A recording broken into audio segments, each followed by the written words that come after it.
हाय दोस्तों, मैं आपका अपने यूट्यूब चैनल पर स्वागत करता हूं। तो आज हम देखने वाले हैं जो सांसद है उन्होंने जो ओपीएस के बारे में सब डिटेल में बता दिया है। वो उसमें क्या कहा है उन्होंने, और केंद्र सरकार को भी उन्होंने जो बातें उनके सामने रख दी है और उनके ध्यान में लाकर रख दिया है दोस्तों कि ओपीएस ये अच्छा है दोस्तों, जो पेंशन और उसके लिए बड़ी बात है। तो देखिए वो क्या कहेंगे, वो हम आपको दिखाएंगे। अंत तक आपको इसके लिए जुड़े रहना पड़ेगा दोस्तों हमारे साथ। और देखिए दोस्तों, अगर आप हमारे चैनल पर नए हैं तो हमारे चैनल को सब्सक्राइब ज़रूर कीजिए और सब्सक्राइब के साथ साथ बेल आइकन को भी दबाइए, ताकि अगले आने वाले ऐसे ही पल पल की अपडेट की नोटिफिकेशन आपके पास आ जाए। तो चलिए चलते स्टार्ट करते हैं अपना आज का वीडियो। मुश्किल से 1000, 2000, 4000, 5000 से बढ़ के नहीं। और पुरानी पेंशन से सेवानिवृत्त होने वाले लोग एक सम्मानजनक पेंशन पाते हैं। अभी वो 40,000, 50,000 और इसके ऊपर तक उनकी पेंशनें हैं। और इस देश में ये भारी विसंगति है कि हम लोग विधायिका के लोग पेंशन पाते हैं, न्यायपालिका के लोग पेंशन पाते हैं। ये दुर्भाग्य है कि कार्यपालक जो है वो पेंशन नहीं पा रहे। लोकतंत्र के 3 स्तंभ हैं, इन 3 स्तंभों में ये विभेद क्यों? ये अगर कार्यपालक भी पेंशन पाने के लिए लालायित हैं और बहुत ही जैसे बताया अभी भारतीय ने, मैं कहना चाहता हूँ, कहने के लिए वही बिंदु हैं, लेकिन मैं भिन्न उससे थोड़ा ये कह रहा हूँ कि आखिर इस देश में इतनी भारी विसंगति कि हमारे विधायिका पाएगी पेंशन, न्यायपालिका पेंशन पाएगी और कार्यपालक नहीं पाएगी। लोकतंत्र का एक स्तंभ पेंशन से वंचित है और अन्य स्तंभों को पेंशन से आच्छादित किया गया है। ये भारी विभेद है मानवर। सरकार को इस पर गंभीरता से सोचना चाहिए कि वास्तव में जो पैसा कटौती के नए लोगों का जमा हो रहा है वो पुरान नंबर पर शो नहीं करता। 26AS क्या कहलाता फार्म, उस पर शो ही नहीं करता है। और लोग परेशान हैं कि हमारा पैसा आए दिन हमसे लोग नए वाले कहते हैं आप लोग नहीं ध्यान देते हैं। जिले में उसका अकाउंट मेंटेन नहीं कर पा रहे हैं। विद्यालय निरीक्षक किसी दफ्तर में शिक्षकों का प्राण नंबर मेंटेन नहीं है, चाहे वो बेसिक हो, चाहे माध्यमिक हो, चाहे डिग्री हो। ये हालात हैं हर स्तर पर। कर्मचारी अपनी जगह परेशान है, क्षुब्ध हैं। तो मानवर ये गंभीरता सरकार को सोचना चाहिए।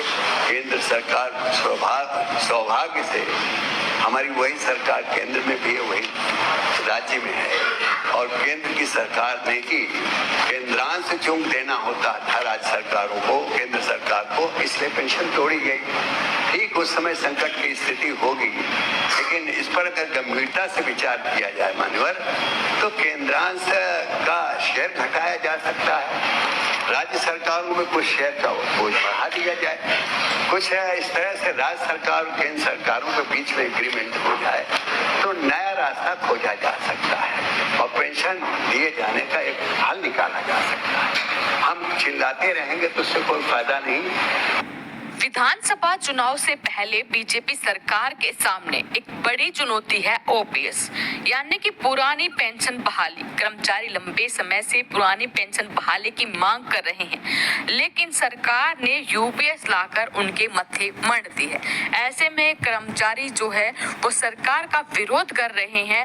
रोज यात्रा निकाली जा रही है और मांग है सिर्फ पुरानी पेंशन बहाल हो।